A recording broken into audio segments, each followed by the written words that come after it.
Bien.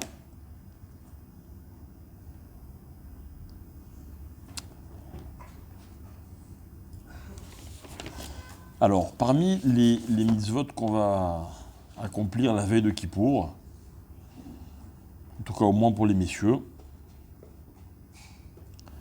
il y a, on va aller au mikvé. D'accord, c'est important, la veille de, même quelqu'un qui ne va pas toute l'année, c'est important d'aller. Pourquoi? Parce que le mikvé, c'est métaher, ça purifie, d'accord? Et nous on va essayer d'expliquer quelle est cette fonction qui existe dans le mikvé. Vous savez que chaque fois qu'il y avait bon, de nos jours, le principe de la Touma n'existe plus vraiment. Enfin, en tout cas, on ne sait pas le gérer, quoi. Où tu vas, toi? Hein? D'accord. Je comprends que si ça froid, tu peux pas écouter, mais si j'ai chaud, moi, je peux pas parler. Non, mais tu peux éteindre un petit moment. En tout cas, pour l'instant, il fait froid, c'est vrai. Éteins. Éteins, après on verra. Ah, c'est sûr que vous êtes assis très loin. Je comprends que le bruit vous dérange. Très bien.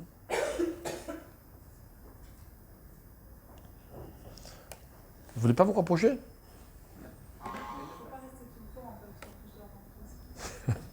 C'est de pire en pire, quoi. Non, c'est bon. Bien, alors. Donc, à chaque fois qu'on était confronté à une impureté, la solution à l'impureté, c'était le mikvé. D'accord? Dans la Torah, dans la tradition, le mikvé, il a une place qui est hyper importante. Maintenant, est-ce que vous avez déjà essayé de comprendre comment un mikvé, il peut enlever la touma? On va au mikvé quand on est tamé. On va au mikvé, par exemple, quelqu'un qui se convertit, il passe au mikvé. On va au mikvé, il y a plein de circonstances dans lesquelles on va au mikvé, d'accord? Hein? Ah ouais, explique-moi, vas-y. Quand tu vas à la plage et que tu sors de l'eau, tu sens qu'il y a une renaissance? Non, franchement. Ouais? Jamais c'est dans une plage. D'accord, mais est-ce que tu sens vraiment que tu renais quand tu sors de la plage, quoi? Hein?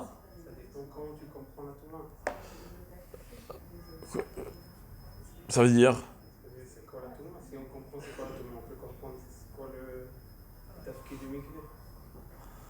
C'est vrai, mais c'est-à-dire qu'à l'origine, bichlal, que rentrer dans un mikvé, ça puisse te débarrasser. On va dire que la touma, c'est un problème d'ordre spirituel, etc.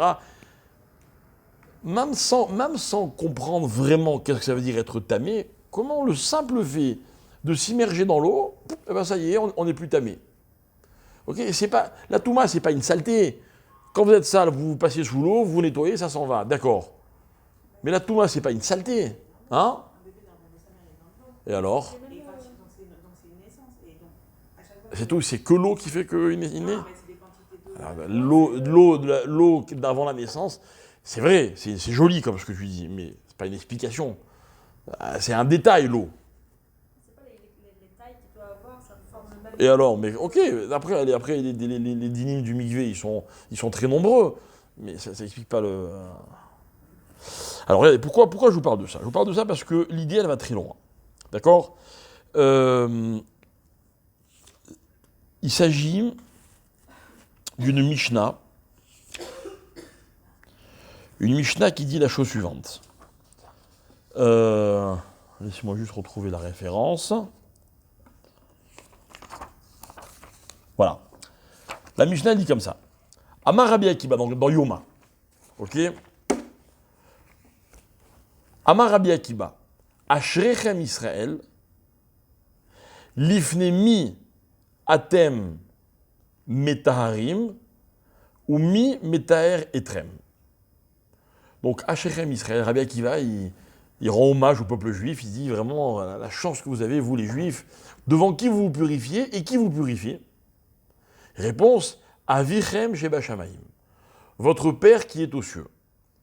Chez Nehemar, verset dans Yecheskel, Vezarakti alechem mahim tehorim uthardem. Et je jetterai de l'eau pure sur vous, et vous vous purifierez. D'accord? Bien. Donc, on voit dans cette Gemara, dans cette Mishnah, que Akadosh Baruch Hu, il purifie le peuple juif. Donc, on va à Kippour répéter je ne sais combien de fois Ki bayom hazeh yechaper alechem. Ce jour-là, Akadosh Baruch Hu, il vous. Alors, dans ce contexte, ça veut dire yechaper alechem, il expira vos fautes. Les taher etrem mikol chatotechem nifne Hachem titharu. Donc, il fera une kapara pour vous purifier de toutes vos fautes, virgule, comme dit le verset, Lifne Hachem titharu. Vous vous purifierez devant Hachem. Comment Hachem il nous purifie? Comment on sait que c'est Hachem qui nous purifie? Parce qu'il y a marqué Vizarakti alechem ma'im teorim. Je jetterai sur vous de l'eau. Donc, récapitulons. Akadosh Baruch Hu, il pardonne les fautes, et donc il nous purifie. Comment il nous purifie? En nous jetant de l'eau dessus. D'accord? Vous avez déjà reçu de l'eau d'Hachem, vous? Après la pluie? Hein? Moi, hier, je me suis fait surprendre par l'orage. Ok, mais bon, c'est plus que ça. C'est plus que ça, c'est le mikvé. Donc, on voit qu'il y a Rabbi Akiba va faire un parallèle entre la tahara de l'eau, d'accord? La tahara de l'eau, et la tahara des avérotes. Donc la purification en fait par l'eau et la purification de nos avérotes. D'accord? C'est bon, vous me suivez jusque-là? Bien. Il y a une autre référence dans le prophète Yirmiyahu, Perek Yudzaïn Pasuk Gimel. Le prophète là-bas il dit Mikvé Israël Hachem. Le mikvé du peuple juif, c'est Akadosh Baruch Hu. C'est-à-dire que là, c'est même plus que par l'eau, on est purifié, que c'est une image. Ah non. Hachem, il s'appelle le mikvé d'Israël. Incroyable. Ok? Donc nous, on veut comprendre absolument qu'est-ce que c'est cette histoire d'eau, de purification par l'eau. Ok? Et pourquoi on fait un parallèle entre la tahara de Yom Kippour et la tahara qui s'opère quand on rentre dans un mikvé. Ok? Bien. Alors, il y a un livre qui est très connu qui s'appelle le Sefer HaChinuch. Sefer HaChinuch, on l'a déjà cité dans nos cours. Sefer HaChinuch, c'est un livre qui prend chaque mitzvah de la Torah, donc les 613 mitzvot de la Torah, c'est par ordre dans la Torah, et il explique chaque mitzvah, quel est le guéder de la mitzvah, la définition de la mitzvah, etc., etc. Il ramène plein de rishonim, c'est très très intéressant. D'accord? Maintenant, le Sefer HaChinuch, il dit comme ça, dans la mitzvah 173, ok? Il explique que, en fait, comment se fait-il que l'eau purifie? Ok, et il dit une phrase, je vous la cite, Kedé sheir e ha'adam et atzmo, pour que l'homme se voie, à Haratvila, Keilu nivra beota sha'a, comme s'il venait d'être créé. Ça vous rappelle quelque chose? Ce que tu as dit tout à l'heure. Voilà. Ok? Alors, il va continuer. Ok? Et il va dire Kemo sheaya haolam kulo maim terem eyotbo ha'adam. Chumash Bereshit, j'en ai pas sous la main. Ok? Je suis attaché. Alors, comme on voit que le monde n'était que Maïm, Kulo Maïm, Terem Eyot, merci, Bo Adam. Avant que l'homme n'existe. Ah, alors vous allez me dire, mais non, l'eau, ne recouvre plus la totalité du monde. Depuis quand? Depuis le... Hein? Hein? Le troisième jour. C'est le deuxième jour, il a séparé les eaux d'en haut et les eaux d'en bas. Le troisième jour, il sépare les eaux et les continents. D'accord? Ikavu Amaim, Bemakom Echad. D'accord? Et là, qu'est-ce qui se passe? La Torah, elle dit Ikavu Amaim, Itachad Hashamaim, El Makom Echad, Vetera et Ayabasha. Et là, qu'est-ce qui apparaît? L'eau d'un côté et la terre de l'autre. Ok? Avec quoi Hachem va faire l'homme? Avec la terre, mais aussi avec de l'eau. Pas marqué, mais aussi avec de l'eau. D'accord? Bien. Donc en fait, cet élément qui va permettre la création de l'homme n'apparaît qu'au moment du troisième jour, lorsque Hachem rassemble l'eau dans un seul endroit, et donc émerge de cette eau Yabasha, la terre. Alors on a les outils, enfin on a la matière pour pouvoir créer l'homme. Donc dit le Sefer HaChinuch, au début le monde, c'est que de l'eau. Comment on sait que c'est que de l'eau le monde?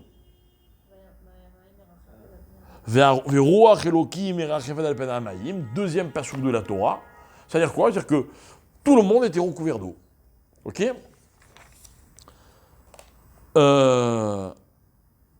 Entre parenthèses, le Midrash explique que au moment où Hachem a séparé l'eau et la terre, il y avait 3 fois plus de continents que ce qu'il y a de nos jours. Mais qu'au moment de Dor Enoch, Torah explique que c'est Dor Enoch, quand ils ont fauté, l'eau, elle a recouvert 2 tiers de Yabasha. On va y revenir dans un instant, d'accord? Suivons notre raisonnement. Ok? Alors, on revient, on reprend. Où je suis? Voilà, Keilou. Alors, Kedesheyire Adam et Asmo Achat Vila Keilou Nivra Botasha, Kemo Shaya Olam Kulo Terem Eyodbo Adam. Donc avant la création de l'homme, alors c'est pas que c'est juste avant la création de l'homme, mais c'est que avant la séparation de l'eau et des continents, la vie n'était pas possible sur Terre, d'accord? Veiten El Libo Bedimion, et l'homme il doit s'imaginer quand il va dans un mikvé, l'homme ou la femme, on est d'accord. Kikemo Shenitradesh Begoufo, de la même manière que le fait d'émerger de l'eau, c'est ce qui a permis à son corps d'exister. Terre, Yabasha, ok. Yechadesh Gamken Peulotav Letov, Veyarchir Maasav.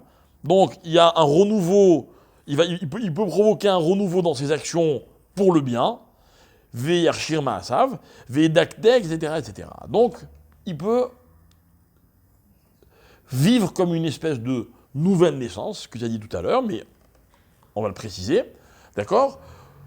De la même manière que ça se comprend, ça s'explique au niveau physique, ça s'explique également au niveau spirituel, au niveau du comportement de l'homme.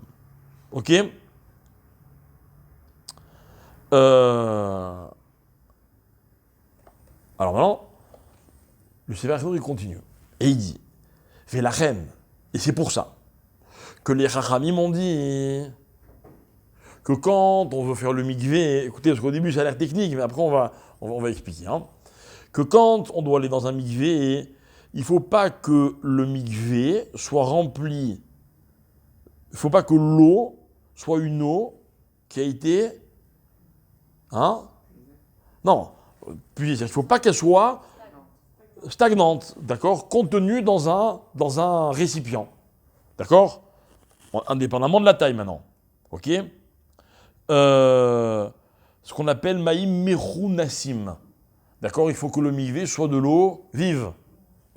Alors, quelle est la tête El Libo Bamachashava, Keilou Aolam Kulo Maïm, Veonit Rabesh Bealoto Mehem. C'est-à-dire qu'en fait, il doit recréer le décor. C'est quoi le décor? C'est une eau qui vient de l'abîme. D'accord? Donc, l'eau qui est cet élément qui est à l'origine du monde, et que lui, il est re-rentré dans cette eau-là, et quand il ressort de cette eau, C'est comme s'il vivait une nouvelle naissance. Mais si c'est juste de l'eau qui est dans une bouteille, une baignoire ou une piscine ou ce que vous voulez, ok, c'est pas l'eau de la création du monde. Si vous voulez, ce qu'on veut, c'est que le mikvé soit de l'eau qui est en contact avec l'eau de l'origine. D'accord? Donc c'est quoi l'eau de l'origine? C'est ou bien une source, il y a deux possibilités, ou bien une source, ou bien de l'eau de pluie. Mais de l'eau de pluie qui ne s'est jamais arrêtée, jusqu'à un endroit qui a une certaine contenance, et là, cette eau-là, on peut la bloquer. Maintenant, après, on a le droit de remplir un autre bac, d'accord, le fameux bain, du moment qu'il est en contact avec l'eau qui vient du ciel directement, le mikvé, il est cachère. D'accord? Résultat, dans tous les mikvés du monde, qu'est-ce que vous allez voir? Si vous cherchez bien, vous allez voir un moment, il y a une espèce de bouchon sur le côté. Ok? Ce bouchon, en fait, il bloque un tuyau qui est relié à une espèce de cuve qui est remplie d'eau de pluie. Et cette cuve-là, on peut la garder pendant des années. Et chaque fois, on va changer l'eau dans laquelle on se baigne. Une fois qu'on a rempli, on enlève le bouchon. Hop, il y a un chibour qui s'opère, il y a un lien. Hop, on referme. Et après, on peut se baigner et changer l'eau 2 fois autant qu'on veut. Ah, mais à chaque fois, il faut qu'elle soit reliée. C'est-à-dire que l'image, c'est que quand je rentre dans un mikvé, je pénètre dans cette eau qui est merouberet, c'est-à-dire qui est rattachée à l'eau en tant que... Quelle eau il s'agit? L'eau qui est à l'origine du monde. D'accord? Maïm Chaim. D'accord? Bien. Bon, vous voyez, le mikvé, c'est pas n'importe quoi, hein. Mais maintenant, évidemment, on n'est pas seulement en train d'expliquer le côté technique des choses. On veut expliquer bien plus que cela. On veut expliquer que cette eau, ok, cette eau qui est ce qu'on a appelé Maïm Chaim, une eau vivante, elle a une force, elle a un corps. Ok? Elle a un corps. Et quand je m'immerge dans cette eau, animée de cette énergie très particulière, cette eau-là, elle a la possibilité de me purifier parce que moi, en rentrant dans l'eau, ou plutôt en sortant de l'eau, je réalise que je suis comme l'émergence de Yabasha, donc de la vie, au moment où, en sortant de l'eau. D'accord? Le Rav Shapira, il ramène, c'est très intéressant, il ramène que... il explique ça comme ça, on va essayer d'être fidèle à ce qu'il veut dire. On ne peut pas vivre dans l'eau, n'est-ce pas? N'est-ce pas? Mais pire que ça, l'eau, c'est extrêmement cruel. C'est très cruel, l'eau. Vous avez vu en Israël, malheureusement, enfin, je sais pas, j'imagine qu'ailleurs aussi, mais en Israël, on en parle, il y a des noyades de temps en temps, il y a des gens qui rentrent dans la mer et qui n'arrivent pas à revenir.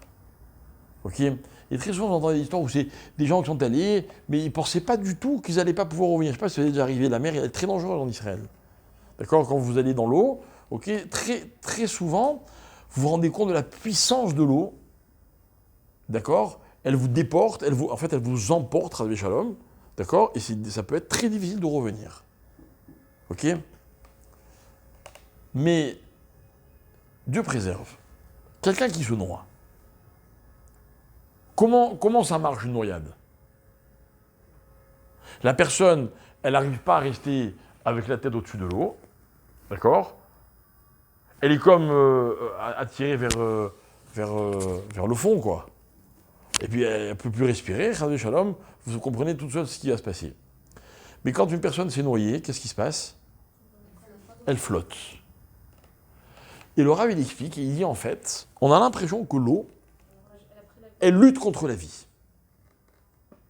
L'eau, c'est l'élément qui ne supporte pas la vie terrestre.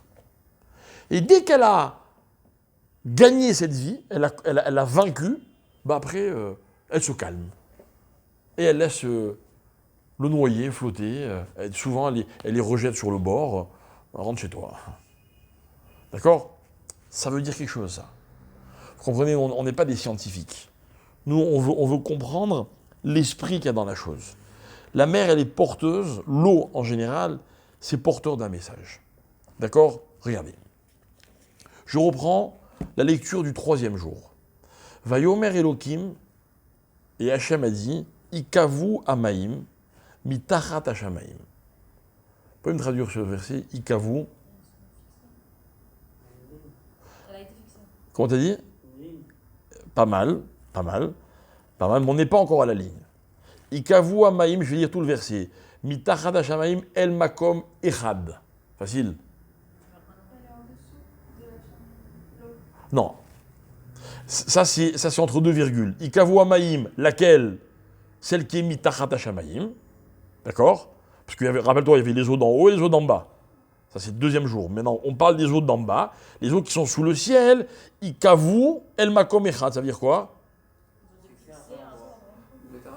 Rassembler. Bravo. Ikavu, ça veut dire rassembler. Maintenant, Ikavu, ça va donner quel mot? Migvé. Bah oui. Pas du tout. Il y a pas. C'est Ikavu, c'est Yud, Kouf, Vav, Vav. En fait, à l'origine, le verbe, s'il n'est pas conjugué, c'est Kouf, Vav. D'accord? Qu'on va retrouver dans Migvé. D'accord? Il y a un autre mot où on trouve le Kouf et le Vav. Espoir. Tikva. Mekavé. Quel rapport entre eux? Ikavu Amaim, Migvé, Tikva. Et recommencer quoi? Alors, écoutez bien, c'est terrifiant. C'est qu'en fait, l'eau à l'origine, elle n'est pas contenue, puisqu'elle recouvre le monde entier. Akadosh Baruch Hu, il oblige l'eau à se réunir, se rassembler. Donc il enferme l'eau, mais comme Echad. Elle ne peut plus aller où elle veut, l'eau. Mais vous croyez que l'eau, ça lui convient? Pas du tout. L'eau, elle espère, tout au long de l'histoire, revenir et se propager comme c'était le cas au début. Et, une seconde, je cite un midrash qui dit, écoutez bien, c'est incroyable, Rabbi Abba bar Kana Marikavu Liamaim Mashaniatid la Sot Mehem Bedor Amaboul. Kelomar, c'est-à-dire que comme ça, Ikavu Amaim El Makom Echad, l'eau, elle espère, elle attend quoi à ce moment-là? Elle attend le Maboul. Mais quand ces hommes, soi-disant pour qu'ils puissent vivre, moi, ils m'ont enfermé dans un seul endroit. L'eau attend que les hommes ne méritent plus de vivre pour pouvoir revenir sur toute la surface de la Terre. C'est ça le Maboul. Eh ben, c'est ce qui s'est passé au Maboul. Ah, bah, voilà, je te prends, je te jette au milieu de la mer, qu'est-ce qui s'est passé? Voilà. Vas-y. Magnifique. Très bonne question. Très bonne question. On va y arriver dans un instant. D'accord? Toujours est-il qu'avant d'arriver à ta question, on constate quoi? Que l'eau, à l'origine, sa nature, c'est pas Ikavu Makom Echad. Akadosh Baruch Hu, il vient et il oblige l'eau à être enfermée dans un seul endroit. Ok? Voilà pourquoi, la Gemara, elle dit, on a ramené ça plusieurs fois, chaque vague, elle espère ne jamais s'arrêter. Et la mer, elle a une force de persévérance, Razak, parce que vague après vague, elle ne désespère pas de ne jamais s'arrêter. Mais la Gemara dit à Akadosh Baruch Hu, il a créé le sable qui empêche l'eau de dépasser la limite qu'il lui a fixée. Résultat, à l'époque de Dor Enoch, la mer, elle a remporté un sacré combat. 2/3 de Yabasha ont été reconquis par la mer. Regardez, juste comme ça, pour le kiff, je vous explique une petite idée.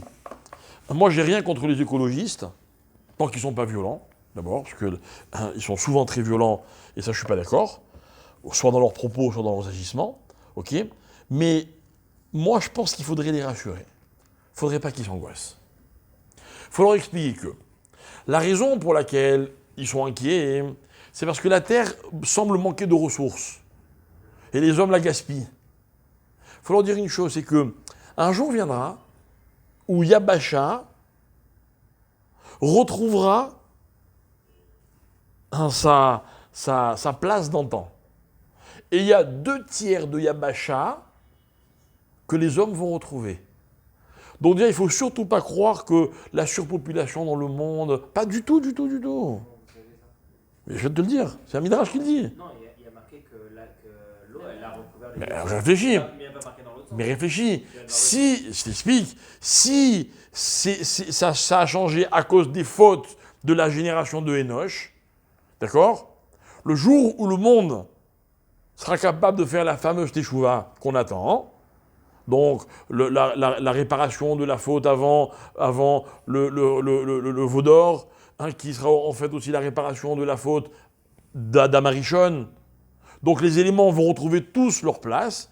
Parmi les éléments qui vont retrouver leur place, la Yabasha va retrouver la place qui est la sienne. Pourquoi on dirait pas que d'après c'est la mer, que l'eau qui va reprendre sa place? Parce que c'est Hachem qui l'a décidé. Parce que le monde a fini d'être créé quand? Au moment de la création de l'homme. C'est-à-dire que tout le ta'alir, tout le processus de la création du monde n'aboutit que quand il a atteint son objectif, la vie de l'homme. Ok? Mais pour que l'homme puisse vivre, quelle est la première chose que Dieu va faire, sur terre en tout cas, c'est séparer l'eau et la terre. Vas-y, pousse. La création a été faite, après, ça a été fini après Shabbat. Donc avec Shabbat, donc la Vera a été faite avant Shabbat. Donc ça faisait aussi partie du plan de Dieu. Oui, la Vera a été prévue par Hachem, mais elle était prévue pour ne pas qu'on la fasse. Si tu veux, je te réponds comme ça en une seconde. D'accord? Voilà. Bien.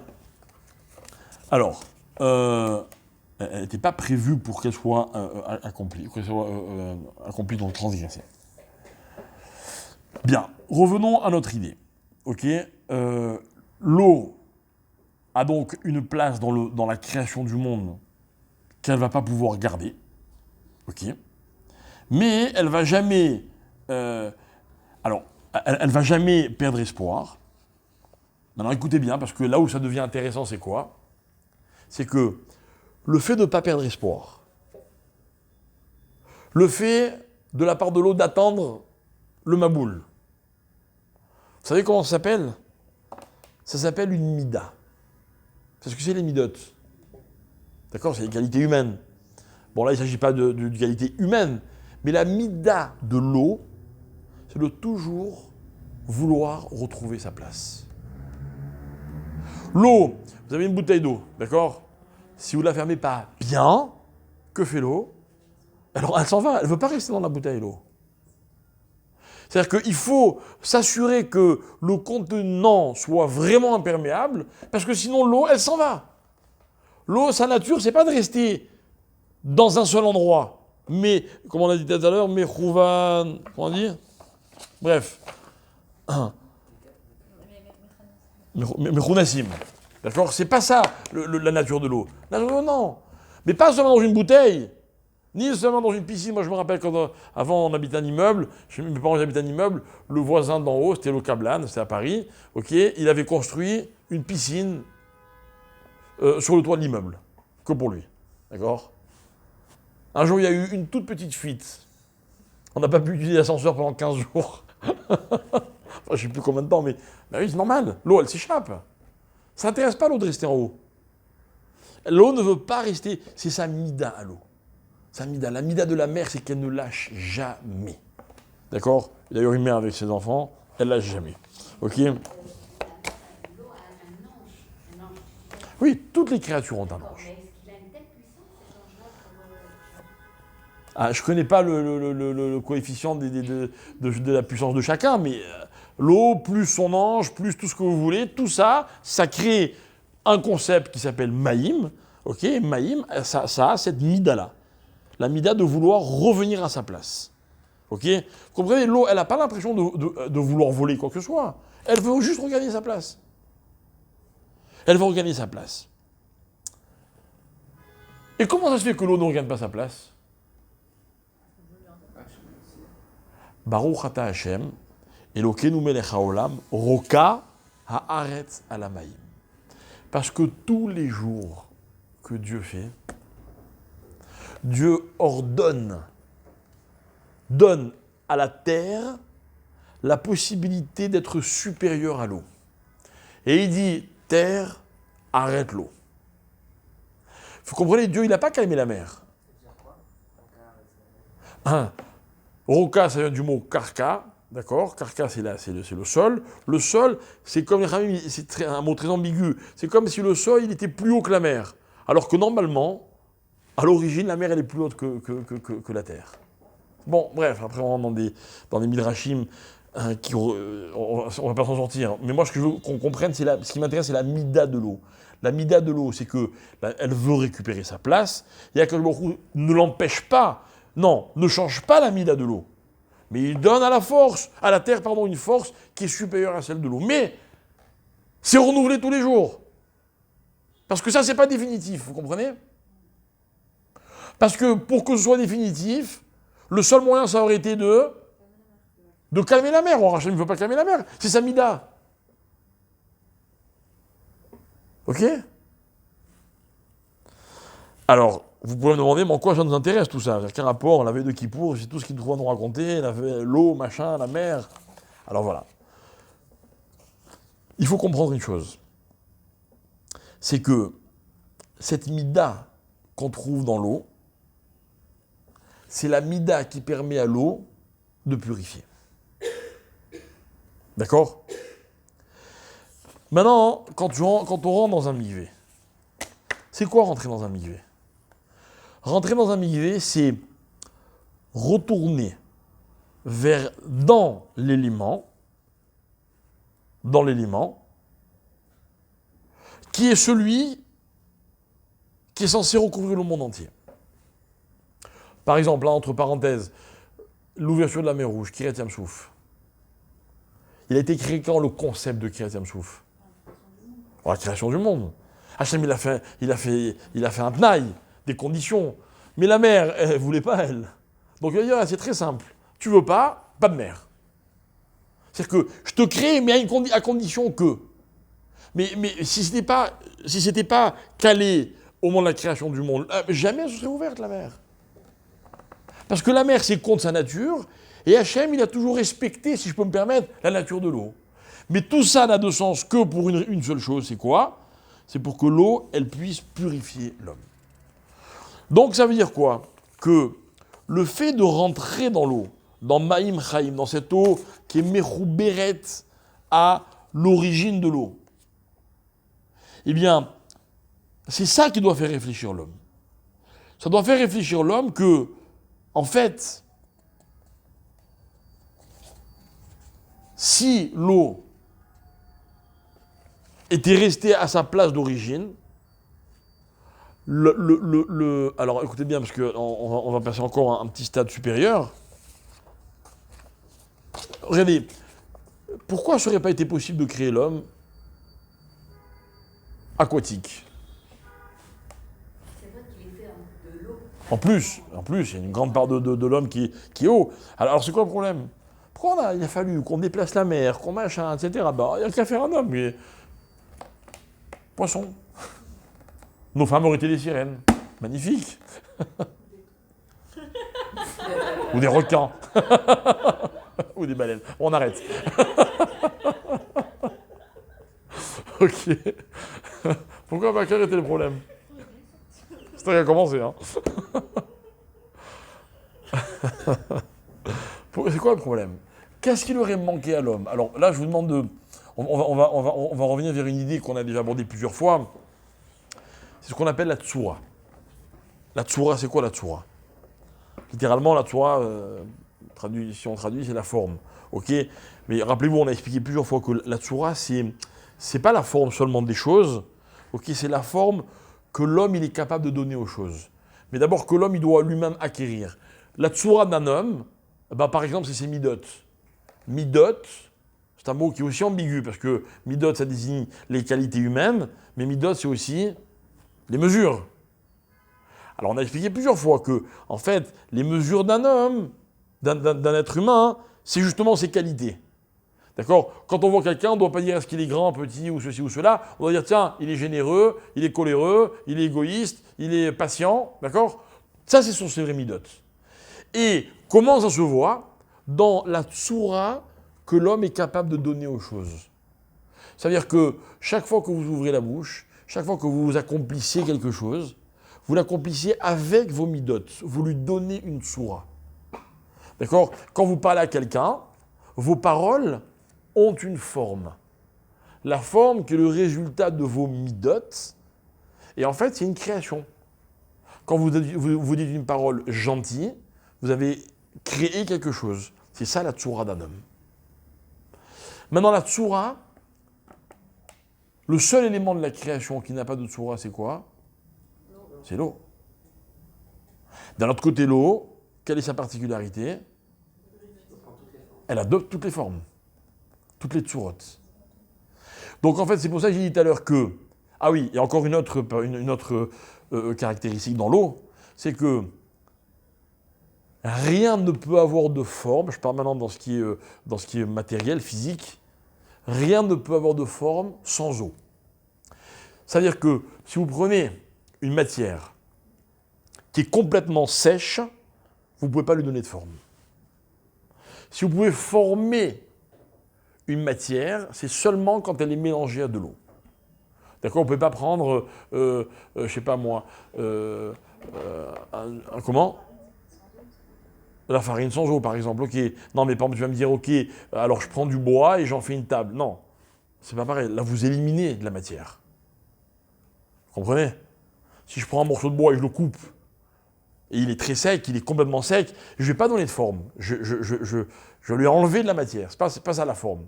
Alors, ce qu'on va nous expliquer, c'est que la création de l'homme, le projet qui s'appelle homme, c'est un mélange de terre et d'eau.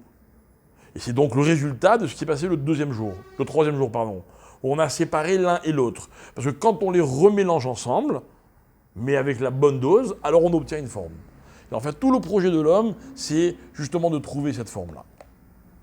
D'accord?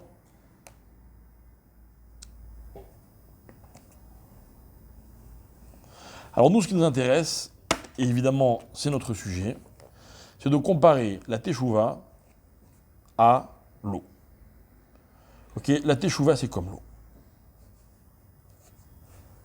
Quelqu'un qui rentre dans un mikvé, il retourne dans l'élément qui est à l'origine du monde. Quand il en ressort, il est tahor.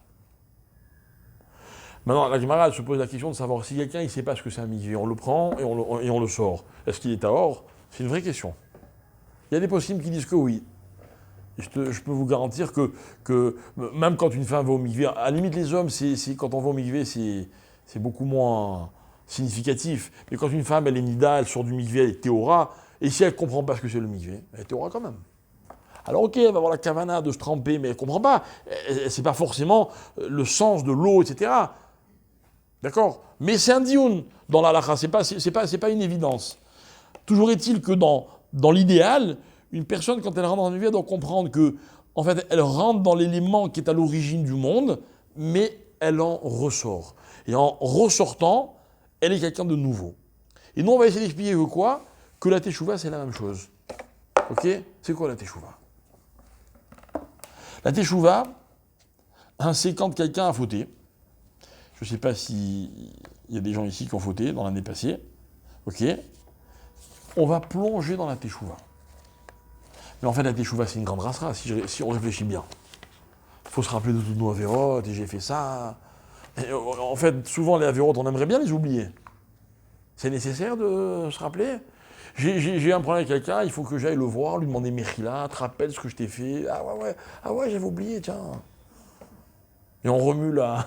D'accord, il ne faudrait pas mieux passer à autre chose? Non. Justement, c'est cette même idée-là. On retourne dans l'origine des choses. L'origine des choses, c'est quoi? C'est que l'homme est envahissant. Cette mida qui consiste à envahir, c'est ce qui fait que l'homme commet des erreurs dans la vie. D'accord? Donnez-moi une avéra, n'importe laquelle, à laquelle vous pensez, si vous avez envie, et je vous expliquerai quel rapport ça a avec la mida de l'envahissement. Quand quelqu'un commet une avéra, ou bien c'est parce qu'il croit que tout le permis, ou que tout lui est dû, ou que tout lui appartient, ou qu'il est plus important que les autres, ou que lui, il a le droit de dire ce qu'il pense.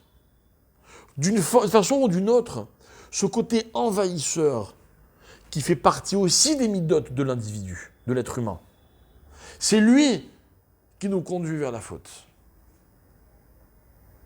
Et voilà que la Torah nous raconte que Akadosh Baruch Hu va voir l'eau. Il n'y a pas plus envahissant que l'eau. Pire, l'eau, dans sa nature, elle lutte contre la vie. C'est quoi la vie? La vie, c'est pas la sienne, c'est celle de l'autre. Elle ne supporte pas que l'autre vive.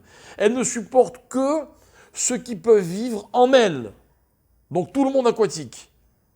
Mais tout ce qui ne vit pas en elle, pour elle, n'a pas sa place dans le monde. C'est ça la mida. Et bien nous aussi, on a cette mida-là. Donc moi, ce que je veux, c'est pas comparer la Avera à l'eau. C'est comparer la Teshuvah à la Tahara. C'est quoi la Tahara?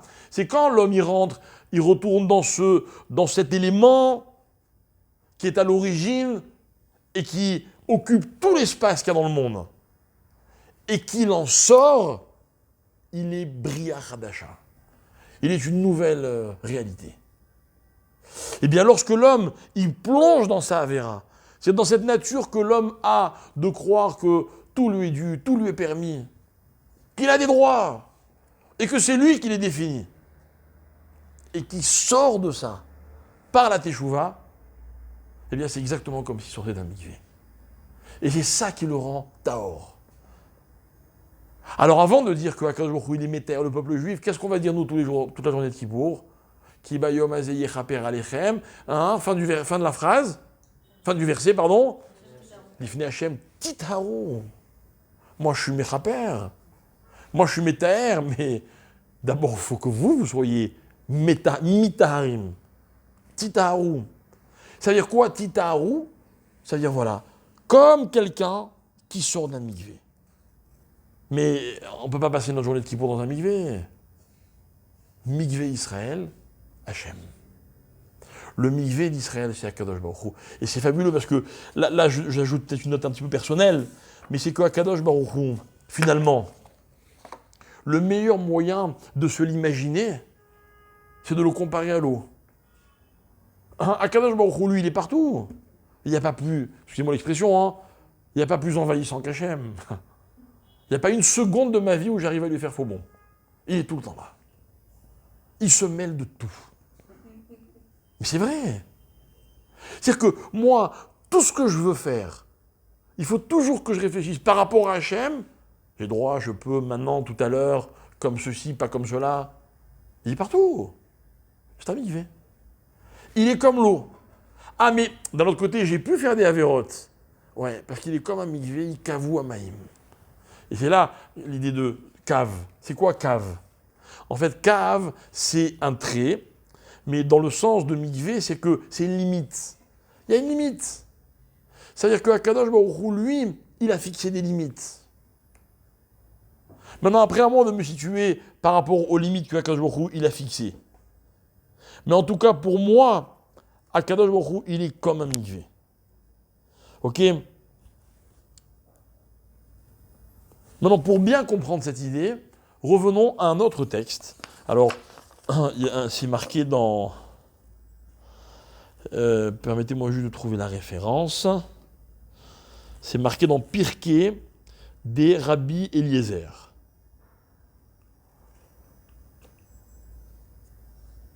Voilà. Pirkei Rabbi Eliezer, Péré Guimel.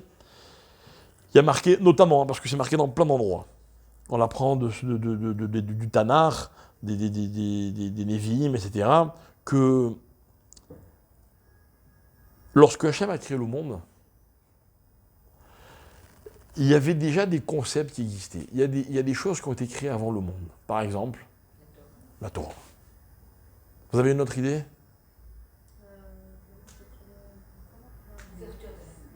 Non, ça c'est ce qui a été créé le dernier jour, le vendredi avant Shabbat. Mais avant Bereshit Bara Elohim. Bara Elohim, non, ça c'est le 6e jour. Moi je vous parle avant Bereshit Bara. Non. Non, il n'y avait pas d'homme. Non, mais le concept. Non. la Teshuvah. Le Midrash, il explique que la Teshuvah, elle est antérieure au monde. Et Pirkei des Rabbi Eliezer, donc c'est un Midrash, il dit Iloulé haïta tshuva kodemet laolam, lo haïta efsharut livro et haolam. Si il n'y avait pas d'abord la Teshuvah, Hachem n'aurait pas pu, le monde n'aurait pas pu être créé. Ça veut dire que la Teshuvah, c'est l'un des composants du monde. Ok et il donne même un machal qui, quand on le lit, on ne comprend pas tellement la subtilité. Il dit c'est comme quelqu'un qui construit un château, ok, mais il ne construit pas de fondation. Dès qu'il a fini son château s'écroule. C'est les mots du Midrash, Pirkei des Rabbi Eliezer. Ok. Donc en fait, qu'est-ce qu'il veut dire? Il veut dire que la Teshuvah, ça fait partie des yesodot du monde. Ça fait partie des fondements même, des fondations du monde. Ok, pourquoi? Et c'est ça l'idée. L'idée, c'est que, on a demandé plusieurs fois dans nos cours, c'est une question qui est très connue. Bereshit bara Elokim et Hashamim et haaretz. Au début, Hachem y crée le ciel et la terre. Ve'haaretz. Et à la fin du deuxième verset, Al Pnei Hamayim. C'est Hachem, il n'a encore rien créé, comme on raconte déjà qu'il y avait de l'eau. Et on a demandé, et quand l'eau a été créée? C'est-à-dire, l'eau, elle existe, mais la Torah ne nous raconte pas qu'elle a été créée à aucun moment. C'est un grand mystère. On me dit que Hachem, il sépare l'eau d'en haut, l'eau d'en bas, qu'il sépare l'eau et la terre. D'accord, mais la terre, il y a marqué qu'elle a été créée, mais l'eau, il n'y a pas marqué qu'elle a été créée. D'où vient cette eau? Alors, peu importe la réponse technique, encore une fois scientifique, l'idée, c'est que cette eau, cette mida-là, à savoir la mida d'envahir, de tout recouvrir, d'occuper tout l'espace, cette mida-là, elle est antérieure à la création du monde. Et c'est ce qui a permis au monde d'exister. Et comment ça s'appelle concrètement? Ça s'appelle Teshuvah. Replonger dans cette mida, mais ça, être capable d'en ressortir. Voilà pourquoi la Mishnah, elle dit Ashrechem Israël, lifne miatem mitaharim ou mi metaher etrem, avichem sheba shamayim. C'est-à-dire, notre Père, Akadosh Baruch Hu, c'est lui qui nous purifie. Comment il nous purifie? Avec l'eau, avec le mikvé. Parce que quand on réalise de la dimension de l'eau, on comprend mieux malheureusement notre capacité à fauter, ce qui fait que dans notre nature, la faute, elle existera toujours, mais qu'on peut s'en sortir. Qu'on peut sortir de la faute. Comme on sort d'un mikvé. Ça veut dire, au moment où on rentre dans le mikvé, on retrouve cette dimension, pour ceux qui aiment un peu les sphirotes, ou qui aimeront un jour peut-être, rappelez-vous une chose, c'est que l'eau, c'est la dimension de Yesod. Ça s'appelle comme ça. Vous savez, il y a 7 sphirotes qui correspondent à 7 éléments de la création. La sphira qui correspond à l'eau, c'est Yesod. Yesod. Dans les personnages, Yesod, c'est Yosef. Peu importe. D'accord? C'est quoi Yesod? La base, l'origine des choses. Rentrer dans un mikvé, c'est retourner à l'origine. Quoi l'origine? Avant que la chose n'existe. Comme dit le Midrash, il crée les Yesodot, alors son château il peut tenir. Les Yesodot du monde, c'est la Teshuvah. C'est-à-dire que c'est cette possibilité d'accepter notre nature, donc d'avouer qu'on a des défaillances, mais sortir de cet état-là, être capable d'en émerger littéralement. Voilà ce que c'est que la Teshuvah. Et ça, pourquoi on rend hommage à Kadosh Baruch Hu, on devrait dire, mais tout le mérite revient à l'homme. Faire Teshuvah, c'est un acte qui est vraiment héroïque. Mais en vérité, c'est parce qu'Akadosh Baruch Hu, il avait prévu, au moment de la création du monde, avant de créer le monde, il avait prévu le concept de la Teshuvah. La Teshuvah, mes chers amis, c'est le plus grand cadeau qu'Hachem nous a fait. Et c'est surtout le plus grand tour de magie qui existe. C'est magique. J'ai fauté, je fais Teshuvah, il n'y a plus de faute. Rappelez-vous combien de fois on a expliqué que le meilleur moyen de comparer un homme avant la Teshuvah et après la Teshuvah, c'est comme si vous prenez un objet, un verre, une tasse, et vous la cassiez. D'accord ? Mais ne vous inquiétez pas, on a de la colle très forte, vous prenez les morceaux, vous les recollez, et de nouveau, vous pourrez utiliser cette tasse. Vous allez sauver la tasse. Mais vous avez une tasse en plusieurs morceaux collés. Mais votre tasse ne redeviendra jamais un seul morceau. Quand un homme fait teshuva, en considérant qu'il casse quelque chose, qu'il brise quelque chose en lui, grâce à la teshuva, il redevient exactement comme avant la faute. C'est marqué noir sur blanc dans un passouk de la Torah que vous connaissez. Quelqu'un peut me dire lequel ? Super connu. Je vais vous aider. On va le réciter 26 fois à Kippour. Hazak. Hachem, Hachem, Kel Rachum Vechanoun. Pourquoi 2 fois Hachem ? Parce qu'Hachem, c'est le même.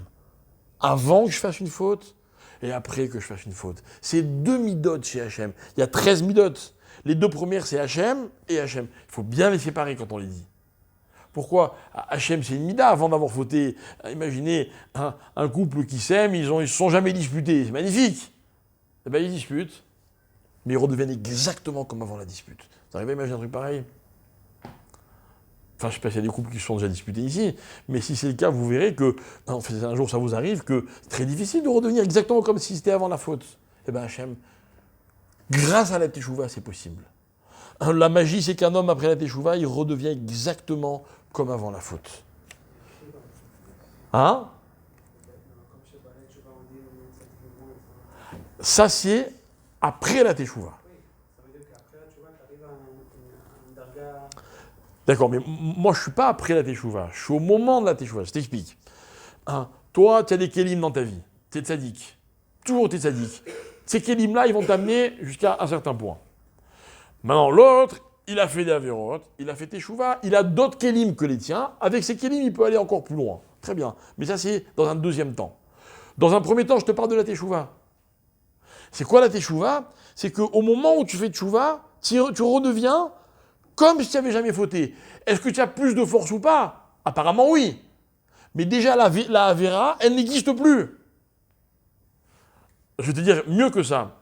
C'est ce qui rend cette phrase que tu as citée encore plus incroyable. C'est-à-dire que non seulement, quand tu fais tes choix, tu gagnes quelque chose, que tu peux aller plus loin que le tzaddik gamour, mais en même temps, cette teshuva, elle fait que la faute, elle n'existe pas du tout. Et ça, c'est encore plus incroyable.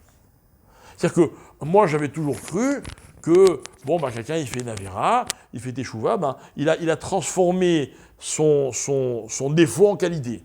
D'accord ? Il a transformé son échec en un succès. Donc, du coup, il a acquis une expérience qui est extraordinaire. Très bien, possible. Mais n'empêche qu'il avait le défaut. Et bien là, on t'explique qu'il y a les deux. Non seulement cet enseignement, grâce à l'expérience de la Avera plus de la Teshuva, mais en plus, tu redeviens exactement comme si tu n'avais jamais fauté, comme tu étais avant la faute. C'est le plus grand chesed. Et c'est pour ça que le jour de Kippour s'appelle Yom HaRachamim. Yom HaRachamim. Il y a une Rachamim extraordinaire. Alors évidemment que c'est un jour sévère. Akadosh il va appliquer ce qu'il doit appliquer. Mais si ce jour existe, c'est grâce à Rachamim. Yom Hadin, c'est Rosh Hashanah. Yom Hadin, c'est obligatoire. Il faut qu'il y ait un Yom Hadin dans l'année. Mais ça aurait pu s'arrêter là. Ça aurait pu dire, le premier jour de l'année, je juge et puis c'est tout. Non, Akadosh il nous fait un cadeau. Il nous donne un deuxième jour de Din, 10 jours après. Comme pour nous dire, parce que Hachem, il a envie qu'on fasse Teshuva. Il a envie qu'on exploite ce cadeau qu'il nous a fait, qui s'appelle Teshuva. Voilà pourquoi Yom Kippour est une journée tellement puissante, tellement forte. Ok ? Et j'ai trouvé très beau d'expliquer que c'est exactement comme si on rentrait dans un mikvé, c'est ce inyan de Tahara. C'est-à-dire qu'en fait, quand on sort de Kippour, on est comme Bria Hadasha, comme une nouvelle naissance à la fin de Kippour. Et c'est vrai que quand on sort de Kippour, on a toujours un sentiment extraordinaire, d'énergie, quelque chose de fabuleux. Il faut comprendre que c'est pas seulement parce que on est heureux, parce que on est content d'avoir passé Yom Hadin, etc. Parce que vraiment, comme si on renaissait, exactement comme on devrait ressentir au moment où on sort du mikvé. Et c'est ça tout le lien de Touma et Tahara. La Touma, c'est quand on a gâché quelque chose dans la vie. D'accord ? D'ailleurs, une Touma, c'est toujours quelque chose de gâché. Toujours. Mon père, il disait toujours à la Vachalom, il disait pourquoi une femme, elle est nida ? Hein ? Voilà. Parce que le fait qu'elle ait ses règles, c'est la preuve que l'ovulation, c'est-à-dire qu'elle a servi à rien. D'accord ? Et donc elle a perdu une combinaison, on va dire, bref, qui était unique, elle l'a perdue pour toujours. D'accord ? Donc c'est quelque chose de gâché. Alors on rentre dans un système d'impureté, de deuil, de 7 jours, mais tout ça, c'est oublié le moment où la femme elle sort du mikvé. Comme il y a eu de nouveau une nouvelle naissance. C'est vraiment un tout petit échantillon de tout ce qu'il y a à savoir sur le mikvé. En tout cas, j'ai trouvé que c'était très beau ce rapport entre Teshuvah et mikvé. Que Bezrat Hashem, pendant la journée de Kippour, on nage en pleine Teshuvah pendant 25 heures et qu'on en ressorte encore plus fort, comme des personnes qui ont l'énergie du vrai départ dans la vie, et que si Dieu veut, on soit tous inscrits dans le livre de la vie, Bezrat Hashem, cette année, et encore bien d'autres qui suivront derrière, si Dieu veut. Voilà. Salut Khativa Touma et Shana Tova.